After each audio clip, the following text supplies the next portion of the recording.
সম্পর্কে ভাইয়ের ছেলে মানে ভাতিজা হয়। এই মেয়েটা একটু ইয়া টাইপের, একটু একফোঁকা টাইপের, এবং এই যে তার ছেলেটার বাবা যে ওনার নাম হচ্ছে শাহজাহানও তার সাথে বিভিন্ন সময় খারাপ ব্যবহার করছে। তো এইটা নিয়ে সে একটা সুযোগ পায়, ওখানে কেউ ছিল না, এই সুযোগে সে বাচ্চাটাকে মেরে ফেলে। গত 16 তারিখ দুপুরের দিকে, আনুমানিক 1টার দিকে, এটা হচ্ছে দক্ষিণ গোবিন্দার খেল এলাকায়, যেটা এখানে শাহজাহান নামক একজন ব্যক্তি আছেন, ওনার ছেলে 5 বছর বয়স, উনি 5 বছর বয়সে ছেলে জায়ান, এই জায়ান নিখোঁজ হয় 1টার দিকে, দুপুর 1টার দিকে। নিখোঁজ হওয়ার পর তাকে খুঁজে পাচ্ছিল না, তারা অনেক খোঁজাখুঁজি পরে যখন তাকে পাওয়া যায় নাই, তখন কিন্তু তারা থানাতে আসে, এসে একটা সাধারণ ডায়েরি করেন। তো সাধারণ ডায়েরি করার পরে আমরা যখন এটা জানতে পারি, তখন থেকে আমাদের এই পটিয়া থানার টিম এবং জেলা গোয়েন্দা শাখার 2-3টা টিম আমরা কিন্তু একসাথে পাঠিয়ে দেই, এবং বিষয়টা গুরুত্ব অনুধাবন করে যে একটা 5 বছরের একটা বাচ্চা এখানে নিখোঁজ হয়ে গেছে, এটা আসলে আমরা খুবই গুরুত্বের সাথে এটা নিয়েছিলাম। আমরা বহু চেষ্টা করেছি, এরপরে আমরা এর মাঝে তদন্তের একটা পর্যায়ে আমরা উদ্ঘাটন করতে পারি যে তার এই যে ভিকটিম, যে জায়ানের বাবার যে ঘর আছে, ঘরে একটা চিরকুট ফেলে রেখে যায়, যে সেখানে লেখা থাকে যে তার মুক্তিপণ বাবদ 3 লক্ষ টাকা দিতে হবে, এই টাকাটা কোথায় রেখে আসবে সেটাও বলে দেয়, না দিলে তাকে মেরে ফেলা হবে বা এরকম হুমকি দামকি দিয়ে একটা চিরকুট ফেলে আসে। তো যেখানে রাখতে বলে সেটা আবার বাড়ির সামনে একটা ভাঙা দোকান, একেবারে ওপেন। তো ওইখানে কোথায় রাখবে, কে রাখবে, বা টাকা পয়সা যে এই যে চিরকুট দিয়ে গেল, এরপরে যে মোবাইল ফোন নাম্বার বা কোনো কথা বলা, এরকম কোনো কিছু বলে নাই কেউ। এর মধ্যে শুধু ওই যে প্রতারক চক্র, যেটা ফেসবুকে যখন জানাজানি হয়ে যায়, তারা একবার ফোন দিয়েছিল, ওটা নিয়ে আমরা কাজ করেছি, ওইদিকে আমরা আগাইতে পারি না, তো বুঝতে পারছি যে এটা প্রতারক চক্র। কিন্তু এই ছেলেটা আসলে কোথায় আছে, কি অবস্থা আছে, আসলে আমরা কোনো কিছু বুঝতে পারতেছিলাম না। তখন আমাদের যে এই যে টিমগুলো কাজ করতেছিল, আমাদের কিছু ছোট ছোট কিছু ক্লু থেকে আমরা কয়েকটা বাড়িতে আমরা সার্চ করি, গোপনে সার্চ করার পর একটা পর্যায়ে আমরা দেখি যে প্যাডে বা যে কাগজে ওই চিরকুটগুলো লেখা ছিল, ওই একই প্যাড, একই রকমের প্যাড আমরা একটা বাড়িতে, একটা ঘরের ভিতরে আমরা পাই। এবং ওই ঘরের ভিতরে খুঁজতে খুঁজতে আবার দেখা গেল যে সে যে লেখছে, লেখার সময় যে খসড়া করছে, ড্রাফট করছে, এই ড্রাফটের একটা অংশ পাই। তার মানে আমরা নিশ্চিত হই যে এই বাড়ি থেকেই এই চিরকুটটা লেখা হয়েছে, এবং এই ছেলেটার নিখোঁজের পেছনে তাদের অবশ্যই কোনো কোনো হাত আছে। তখন আমরা ওই বাড়ি থেকে এই একটা যে গৃহবধূ ছিল মহিলা, তার যে মেয়ে ছিল একটা, তার নাম সাদিয়া আক্তার নেহা, শেষও, আর তার একটা ছেলে ছিল, 3 জনকে আমরা উঠে নেই। পরবর্তীতে তার বাবাকেও আমরা নেই, নেওয়ার পরে একসাথে আমরা থানাতে নিয়ে গিয়ে আমরা হচ্ছে জিজ্ঞাসাবাদ শুরু করি, এবং তাদের প্রত্যেকের হচ্ছে লেখা, এই লেখার সাথে মিল আছে কিনা আমরা আলাদা আলাদা করে লিখতে বলি, এবং তারা কিন্তু প্রত্যেকে লিখে।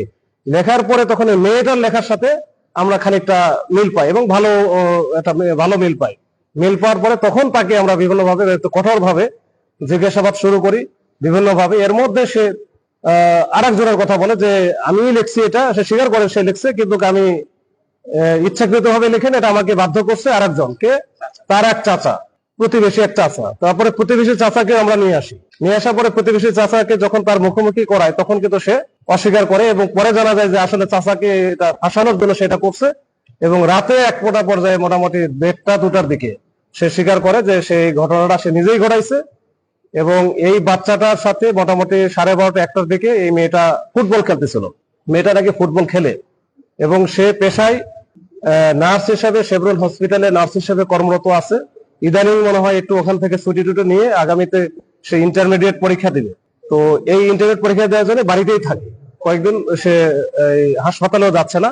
এর মধ্যে বাচ্চার সাথে খেলাধুলা করতেছিল, এবং খেলাধুলা করার একটা পর্যায়ে বাচ্চা তো তার সম্পর্কে ভাইয়ের ছেলে মানে ভাতিজা হয়। তো তার বক্তব্য অনুযায়ী তার বক্তব্যের মধ্যে কিছু ফারাক আছে, কিন্তু তাদের সাথে মনে হয় কোনো বিষয় নিয়ে অনেক আগের থেকে কিছু দ্বন্দ্ব ছিল, মানসিক দ্বন্দ্ব ছিল। এবং সে এই মেয়েটা একটু ইয়া টাইপের, একটু একফোঁকা টাইপের, এবং এই যে তার ছেলেটার বাবা যে ওনার নাম হচ্ছে শাহজাহানও তার সাথে বিভিন্ন সময় খারাপ ব্যবহার করছে। তো এইটা নিয়ে সে একটা সুযোগ পায়, ওখানে কেউ ছিল না, এই সুযোগে সে বাচ্চাটাকে মেরে ফেলে। তো বাচ্চাটাকে মেরে ফেলার হয়তো ইচ্ছা ছিল না, ছিল হয়তো বা একটু ভালো করে শাসন করা, হয়তো একটা পর্যায়ে মারা যায়। মারা গেলে তখন এই বাচ্চাটাকে সে একটা বস্তাবন্দি করে, 2টা বস্তায় ইয়ে করে একেবারে ঘটনা কিন্তু 1টা থেকে 2টার মধ্যে, মানে প্রথম 1 ঘন্টার মধ্যে সেই কাজটা করে ফেলে। এবং এটা 2টা বস্তায় উঠিয়ে তারা তার বাসার পিছনের অংশে, যেটা একটু অন্য অংশ, খালি অংশ, এবং ওই যে ময়লা আবর্জনা বা ওই যে তার যে টয়লেট যেটা আছে, টয়লেটের যে অংশটা, ওই অংশে একেবারে ময়লার ভিতরে একটু গর্ত একটু করে উপরে ময়লা টয়লা দিয়ে ওটা ঢেকে রাখে। তো ওইখানে তো আসলে পিছনের অংশে কেউ সাধারণত যায় না, ওটা একেবারে পিছনে মানে ব্যাক সাইড। তো এই অবস্থায় আমরা যখন তার কথা অনুযায়ী তাকে, সে যখন স্বীকার করলো যে ওইখানে রাখছে, তখন আমরা তাকে নিয়ে যাই। নিয়ে যাওয়ার পরে ওখানে তার দেখানোর মতো ওইখান থেকে আমরা দেখি যে আসলে বাচ্চাটাকে মেরে ফেলছে, এবং বাচ্চাটা আসলে একেবারে ওই যে, যেহেতু একটু ওইখানে স্যাঁতস্যাঁতে অবস্থা ছিল, মানে ডিকম্পোস্ট অবস্থা হওয়ার মতো। তো এটা আমরা নিয়ে আসে ওখান থেকে আমরা সিজার লিস্ট করি, ওখান থেকে থানায় নিয়ে এসে পরবর্তী হাসপাতালে আমরা পাঠাই, এবং এটা পিএম রিপোর্ট বা পিএম এর জন্য বা অন্যান্য পোস্টমর্টমের জন্য আমরা ব্যবস্থা, এটা অলরেডি প্রক্রিয়াধীন আছে। তো মামলাও আমাদের অলরেডি প্রক্রিয়াধীন।